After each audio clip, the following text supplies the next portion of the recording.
Stray has been on my radar for some time now. Cats, by their very nature, are stealthy critters. They practically invented stalking in the tall grass to take down your foes. How does our unnamed protagonist fare in this unique adventure game? Let's find out. Before we get into the review, don't forget to like this video and sub to GGN. My front porch is a home away from home for a number of neighborhood strays, and your patronage helps ensure my porch stays stray-friendly. Stray, in case you didn't know, can be easily completed in under 5 hours, even at a fairly sedate pace. That may turn some of you off, but let me assure you, those 5 hours are jam-packed with fantastic storytelling, amusing interactions, and beautiful visuals that you are hard-pressed to find in other games. In fact, I'd say Stray does more in 5 hours than Dying Light 2, Watch Dogs Legion, or any other major studio release can do in 30. Stray may be short, but it is incredibly dense, and not just in the environment. You start out in nature among your cat friends, and it spirals into an incredible adventure, buddy story, and tale of dreams and rising up against oppression. Your foes include the Zurks, who are little critters that have bred and evolved to consume everything living, and later an oppressive regime. Speaking of the Zurks, I'd actually like to call Stray more biopunk than cyberpunk. While it definitely has strong cyberpunk designs throughout the entire game, a central theme is more the biological issues, and the art direction in the mid-game region is definitely heavy biopunk. Speaking of art direction, the world itself is beautifully rendered too. While it's no Cyberpunk 2077 on good hardware, it does well, and even my snobby tastes when it comes to graphics weren't tested because the overall design of everything is immaculate. Interacting with this world as a cat, and later as a cat with a floating robot buddy, is pure joy.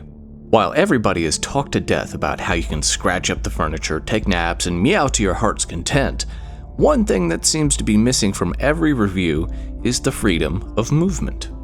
Sure, there are some arbitrary blocks, but there aren't any invisible walls here. What was the hardest for me to grasp in Stray is that furniture, low bars, grates, and other objects with cat-size openings could actually be passed through. In Stray, there is no such thing as a chest-high wall blocking your path, and it's a beautiful thing. Let's talk about the cat hiding in the corner though. How is stealth in Stray? Stray, at its core, isn't a stealth game. Instead, Stray has multiple scenarios that are best navigated via stealth, if not outright requiring it. These stealth portions of the game are fantastically done, with so many classic mechanics done amazingly well. Navigating an environment with objects that, when struck, will cause noise. Avoiding cameras by watching their view cone, and using moving objects as cover while you move. Distracting and trapping foes behind locked doors. I swear, the more I played these stealth sections, the more I felt nostalgic for great classic stealth games. Failure in stealth is interesting too. In many cases, there's a nice little box you can jump in and hide should you get spotted, as long as you get in there before the spotter's lights turn red. It all ties into the world that was built in Stray. There's no room for unneeded mechanics here. Everything is useful. Amusingly enough, Stray is fairly non-violent. It's funny to me because cats are well known for their penchant for casual murder of random small animals. In Stray, you actually never harm anything yourself directly. At one point, you do gain some offensive capability against the Zurks that have infiltrated the walled city, but aside from that, you're relegated to running, hiding, and, of course, being clever. If you're looking for a massive cat tower and a big old room full of cat toys to play with for the next month, no, you don't want to play Stray. Stray is a one-trick kitty, and does that trick very, very well. If you're a fan of delightful storytelling, cats, platforming, and just want to experience something new and good in a world where our own plague seems to try to create its own version of Stray, definitely pick this up.